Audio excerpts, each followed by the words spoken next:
Salam dan bahagia. Pada video kali ini, saya akan menyampaikan koneksi antar materi pada modul 1.2. Sebelum itu, perkenalkan nama lengkap saya, Alfonsus Rehe Kalangolulu, SPD, calon guru penggerak Angkatan 11 dari Mas Katolik Santo Alfonsus, Wetabula, Kabupaten Sumba Barat. Setelah saya melewati dan mempelajari modul 1.1 hingga pada modul 1.2, banyak hal pembelajaran yang saya dapatkan kedua modul tersebut. Dalam pembelajaran yang saya dapatkan tersebut, ada beberapa hal yang dapat saya rasakan. Ada 4 hal di sini. Yang pertama ada sebuah peristiwa, yang kedua ada perasaan, yang ketiga ada pembelajaran, yang keempat ada penerapan.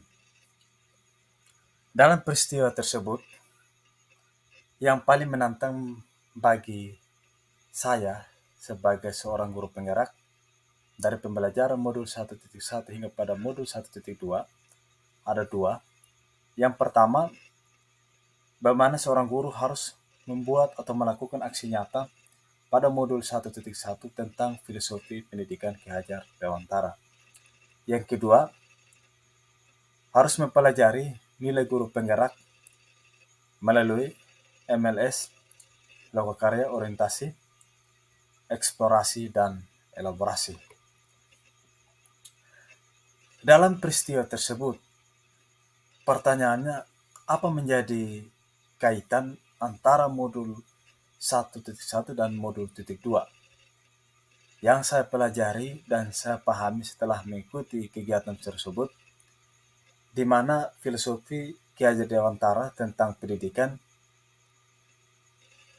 yang mana pendidikan tersebut bukan lagi menuntut peserta didik, namun menuntun peserta didik sehingga apa menjadi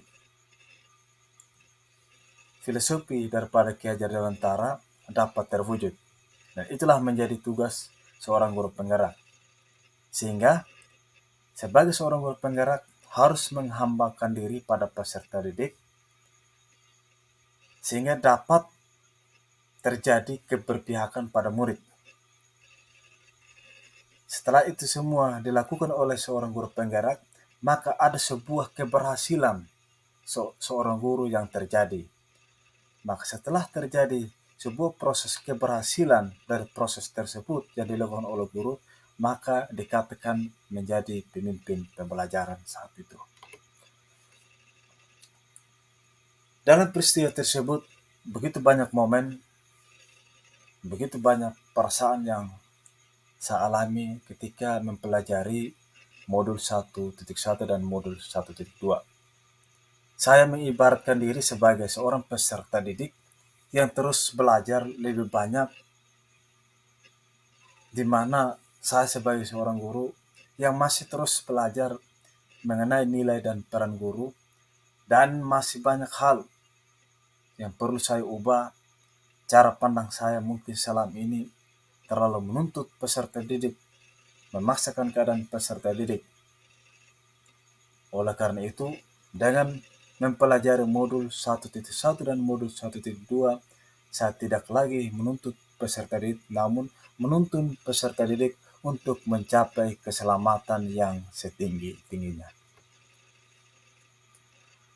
Dalam sebuah peristiwa tersebut, pada modul 1.1 dan 1.2, ada sebuah pembelajaran, di mana saat itu sebelum saya mempelajari tersebut, saya berpikir bahwa tugas seorang guru adalah cuma mentransfer ilmu pengetahuan. Sehingga saya sebagai guru memaksakan peserta didik harus mampu memahami dan mampu mengikuti kemauan saya sebagai guru, tanpa saya harus memperhatikan kemampuan peserta dari aspek lain. Setelah saya mempelajari modul 1.1 dan 1.2 tersebut, saya mulai memahami yang tadinya saya cuma mentransfer ilmu pengetahuan pada peserta didik, tetapi di sini juga mengajarkan bagaimana mengajarkan peserta didik pada budi pekertinya. Dalam pembelajaran tersebut, saya sudah mulai memahami apa menjadi tujuan daripada Ki Hajar Dewantara. Di sini ada 5 poin yang saya petik. Yang pertama, menjadi pemimpin pembelajaran yang berpihak pada peserta didik. Jadi tidak lagi monoton kepada guru dan harus memberi diri kepada peserta didik. Yang kedua, menjadi promotor bagi guru lain, menjadi pembimbing bagi teman-teman lain yang belum menjadi guru penggerak. Yang ketiga, mendorong kolaborasi, terus menjalin komunikasi baik kepala sekolah, teman sejawat, masyarakat, dan yang berhubungan dengan pendidikan. Yang keempat, mewujudkan kepemimpinan murid.